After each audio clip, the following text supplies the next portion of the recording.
Hello friends, இன்னைக்கு நம்ம வீடியோவில் உலக அரசியலில் ஒரு பெரிய மாற்றத்தை ஏற்படுத்தக்கூடிய முக்கிய தகவல் வந்திருக்கு. ஈரான் மற்றும் யுனைடெட் ஸ்டேட்ஸ் இடையிலான அமைதி பேச்சுவார்த்தை. இந்த பேச்சுவார்த்தை நடந்த இடம் பார்த்தீங்கன்னா இஸ்லாமாபாத். ஆனால் எதிர்பார்த்தபடி அமைதி ஒப்பந்தம் நடக்கல. இந்த வீடியோவில் நம்ம முழு விவரத்தோட பார்க்கலாம். வீடியோவை ஸ்டார்டிங்ல இருந்து இன்னைக்கு வரைக்கும் ஸ்கிப் பண்ணாம பாருங்க. கடந்த சில வாரங்களாக உலக அளவில் அதிகரித்த ஈரான் மற்றும் யுனைடெட் ஸ்டேட்ஸ் பதற்றம் மற்றும் மிடில் ஈஸ்ட் பகுதியில் ஏற்பட்ட நிலைக்குலைவு காரணமாக எண்ணெய் விலை உயர்வு அபாயம் ஏற்பட்ட நிலையில் பாகிஸ்தான் நடுவராக இஸ்லாமாபாத் நகரில் அமைதி பேச்சுவார்த்தை நடத்தப்பட்டாலும் அப்பாஸ் அராக்சி தலைமையிலான ஈரான் குழு பேச்சுவார்த்தை முடிவுக்கு வருவதற்கு முன்பே வெளியேறியது.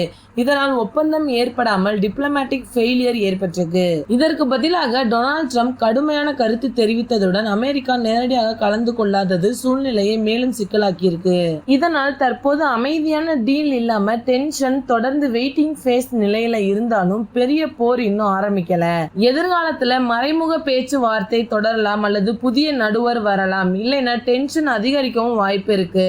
இதனால் உலக அரசியல் மிகவும் சிக்கலாகும், நம்பிக்கை குறைவானதும் என்பதை இது காட்டுது. ஃப்ரெண்ட்ஸ், இந்த வீடியோ உங்களுக்கு ரொம்பவே யூஸ்ஃபுல்லா இருக்கும்னு நினைக்கிறேன். மறக்காம நம்ம சேனலை சப்ஸ்கிரைப் பண்ணிக்கோங்க. தேங்க்யூ.